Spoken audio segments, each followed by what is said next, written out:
Is everyone down? Who needs more time? Who needs more time? Please raise your hand. Excuse me, Kevin. Yep. Can you read the messenger in chat box? I did. I read them. Yes. Để như này có ảnh hưởng gì không các chị? Chị coi một xíu ha. Well, let me open to someone who didn't speak today. Who can read for us his revision or her revision?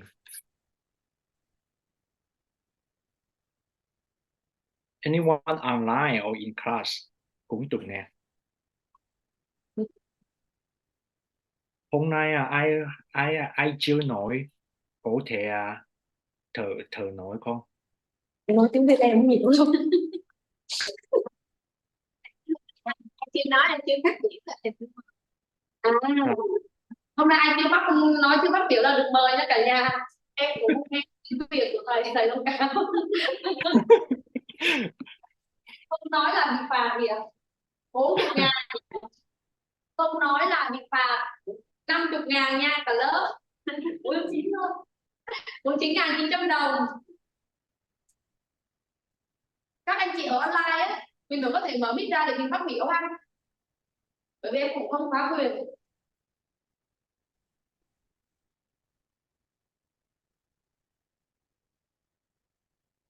Yeah, let's ask someone who didn't speak today. Give us some insight about it. Show his revision or her revision to us.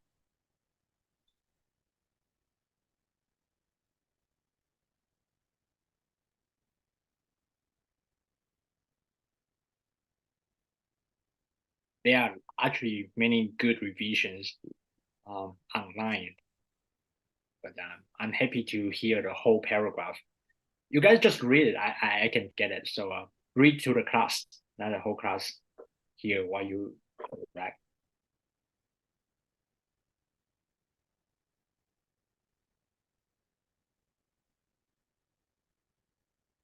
Let's have a volunteer who didn't speak today. Yeah.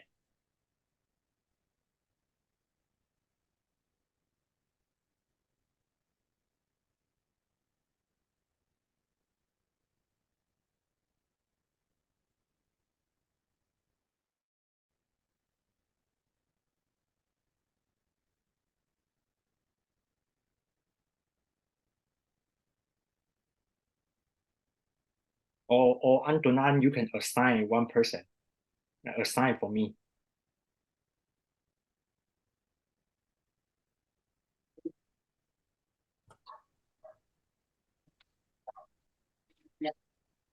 Yeah. Okay.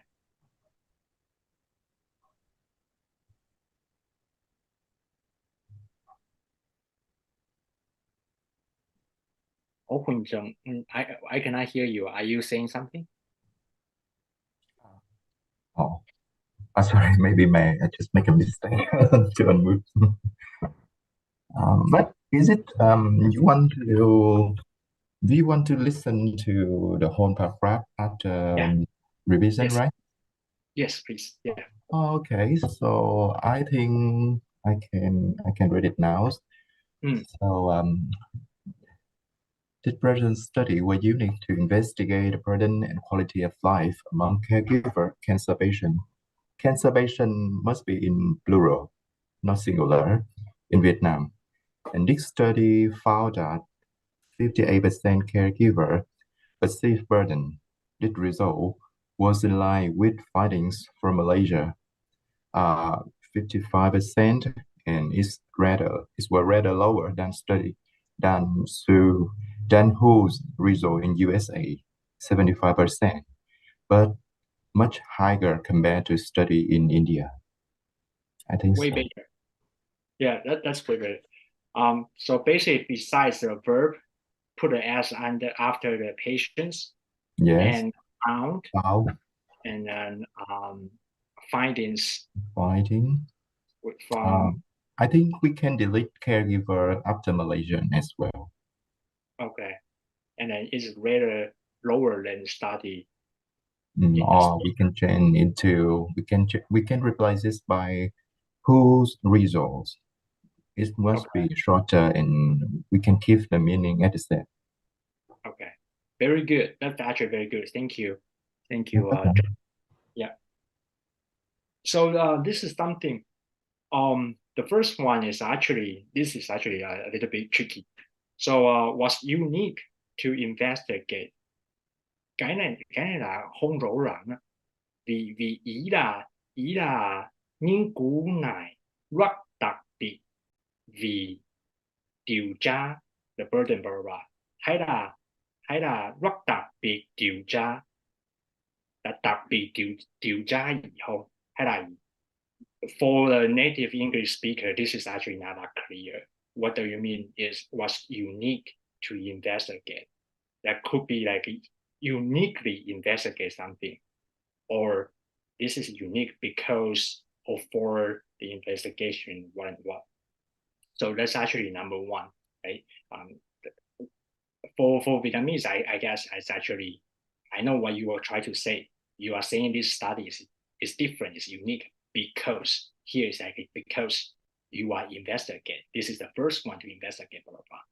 So actually, you just say it directly. The study initiated the investigation on blah, blah, blah, blah. The second one, yes, just correct it, make it a consistent tense. Found 58% caregivers per se. Oh, sorry, yeah, I put an S, but I didn't mark it yellow. Caregivers. And then this result was in line with, okay, here, rather than saying findings, you either put the findings or the findings, put the finding, or put an adjective with previous findings from Malaysia. Lower than, same idea as John's suggestion. Just say it clearly, lower than what and what, much higher than what and what, but higher compared to India study. Is that okay? The key changes here are find to found, compare to compare, but there are a lot of minor stuff make the whole paragraph a little bit difficult to comprehend. But overall, everyone corrected pretty well two key verb tense things. Any question here?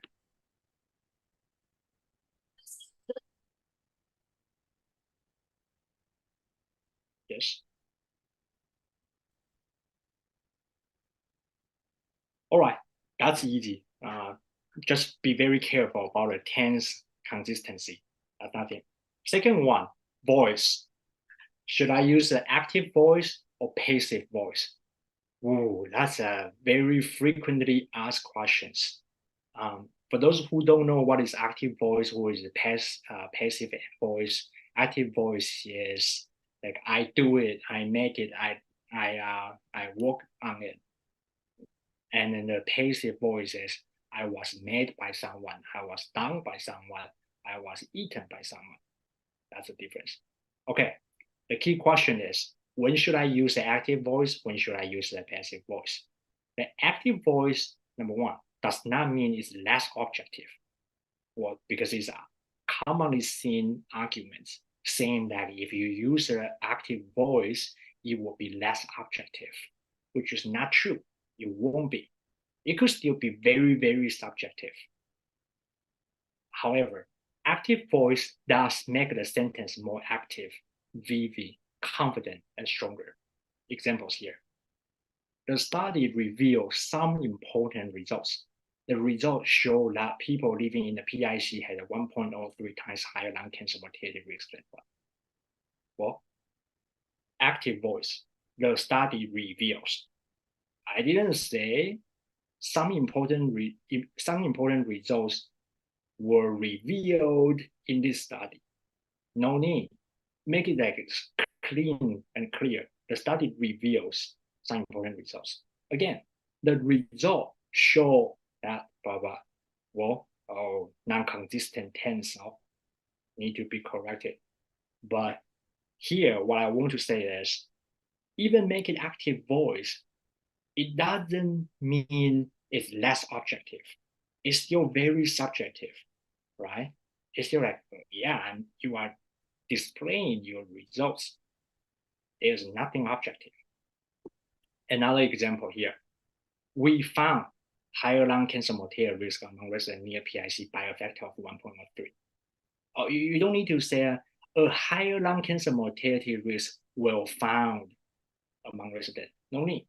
Even you say we found, blah, blah, blah, it's still very, very subjective, right? It doesn't make it more objective. However, that make you say this confidently. The sentence sounds more confident than putting it as a passive voice. On the other hand, a passive voice could also be very, very subjective or more human active. It could also be a very objective. Sorry, typo here. A passive voice does make the sentence, however, more low-key and more accepted. Let me make an example here. So here you say data was extracted or calculated to estimate a poor risk in this paper. Well, data was extracted and calculated. Well, everyone knows you, author, extracted and calculated the data. It's very human active. It's very actually very subjective, right? But you purposely make it like a passive voice. Data was extracted or calculated. Sounds like you are humble, more humble and low key. So readers can overlook, you are actually extracting and calculating the data, and potentially there's a mistake. People can overlook that because it's more accepting. Another example, the quality of studies was reviewed by 2 independent reviewers. Oh, come on, this is so human active. 2 independent reviewers review the studies. This is human. There are a lot of objective there, but you still purposely make it more humble, low-key, more accepting. Do you see the difference here?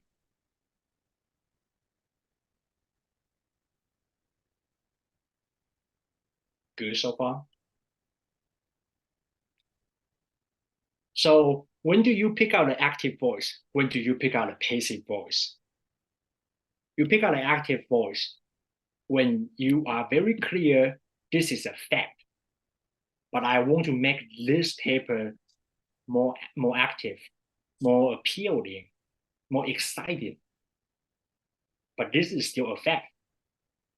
So very, very objective. So you kind of can purposely do it in an active voice way. And for those that actually is a human active, is that you did it. You extract data, you calculate data, and you review the quality that actually you did it. You purposely make it passive voice. So make it more humble, low-key, accepting.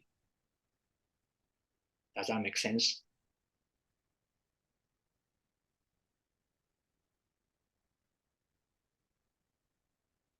Okay, no feedback is a good feedback. No answer is good answer. Okay, great. No question, right?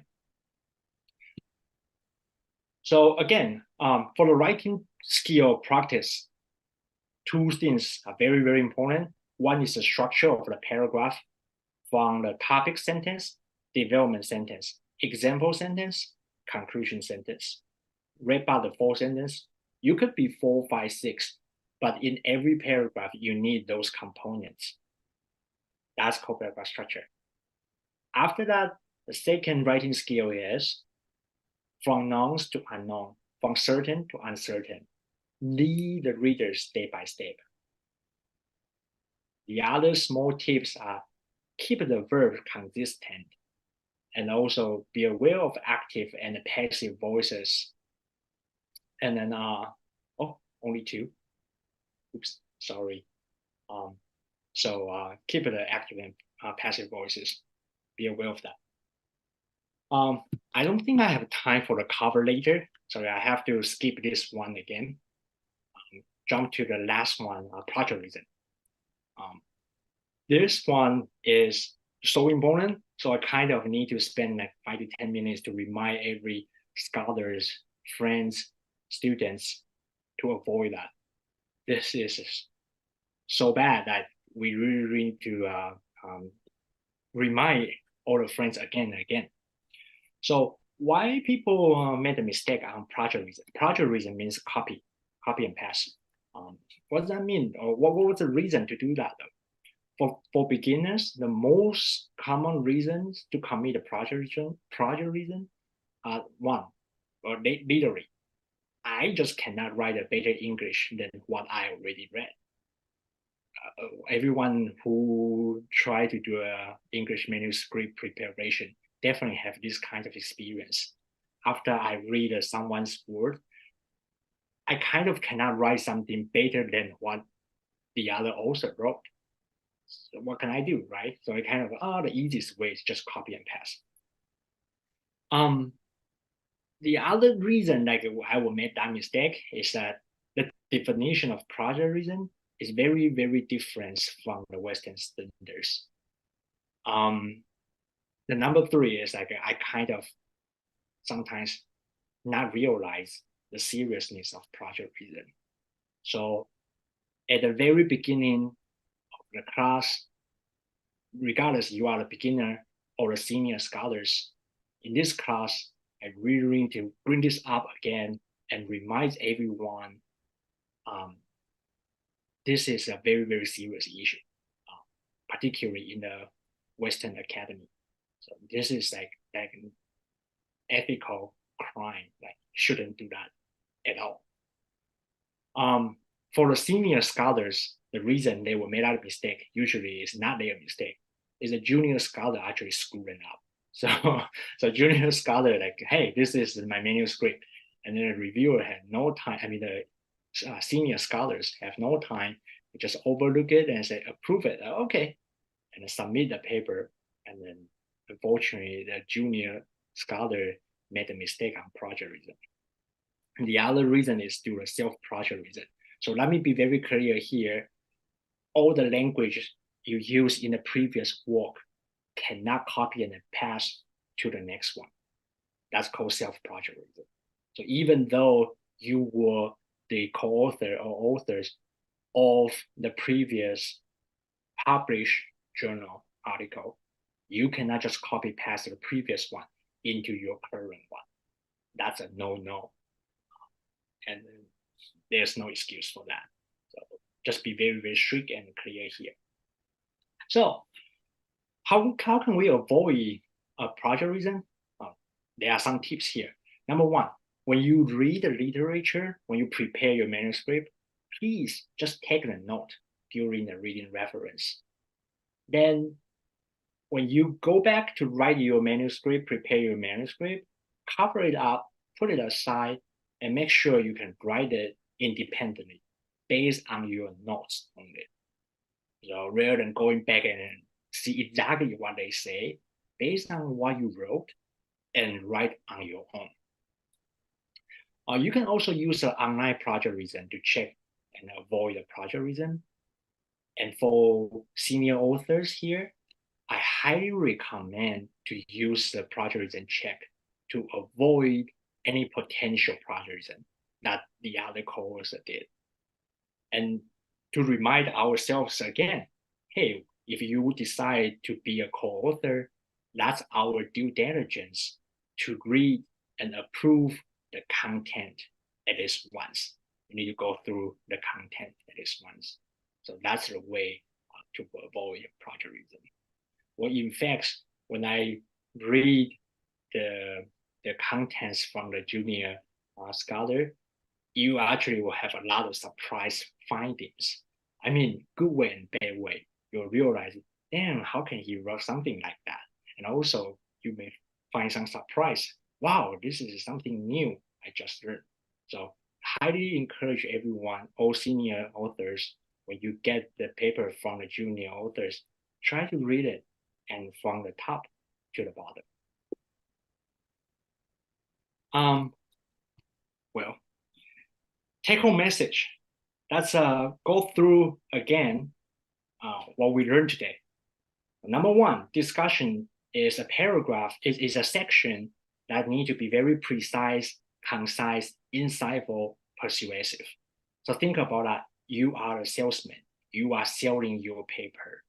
And this is a section you really, really want to sell. And this is the last opportunity that you can address the potential issues or emphasize the strengths of your paper. This is the paragraph. Number two, before you write it, not just discussion, the whole paper, please host several in-house discussion. For those in-house discussion, you can discuss with co-authors on your position, the way you interpret the results, and the limitations. So again, let's remind everyone what are the 5 paragraphs we need to write down in the discussion: significance and key findings, strengths, in-depth discussion, limitations, conclusions. The most difficult one is actually the limitations. And to write the limitations, just follow the standard procedure, 4 steps, right? Topic sentence, develop sentence, example sentence, conclusion sentence. So for the topic sentence, write down your limitation in a neutral and clear language. In the developed sentence, explain to the readers why this is an important limitation and how this limitation would affect your result. Number 3, for your example sentence, you use the supplementary data, side information, or any examples to defend your argument, saying this limitation is not drop dead. So you need to use your defense skill to defend yourself and to say this is actually not bad. For the conclusion sentence, talk about overall our result is still robust. That's the key thing to write a limitation. For the writing skill, 3 skills to remember. Number 1, every paragraph follow the pattern we just learned: topic sentence, develop sentence, example sentence, conclusion sentence. Always be very careful about your logic and storytelling, your flow. How's your flow? And lead the reader step by step, slowly, from nouns to unknowns, from certain to uncertain. The other small thing is be aware of your voice, your active voice or passive voice, and make sure you have a consistent tense within paragraphs. The other minor stuff, use the citation smartly. We talk about this a little bit, how many citations I should do, how can I do the citation earlier. Well, we didn't cover the cover later because it's actually not our job. Most of the time, it's a corresponding author's job. It's more advanced. It's a corresponding author job to sell the research to the editor. For the first author, that kind of not your job. The last one, but not the least one, plagiarism is an ethical crime. It's really, really important don't let plagiarism ruin your academic life. That actually is a death sentence for your academic life. So don't make this mistake. Plagiarism looks like nothing, but it could be something very serious, and you will be the black stain in your whole academic life. So don't do that, please, please, please. So that's everything for today. And that's perfect time. We actually saved 5 minutes for Q&A. So any questions?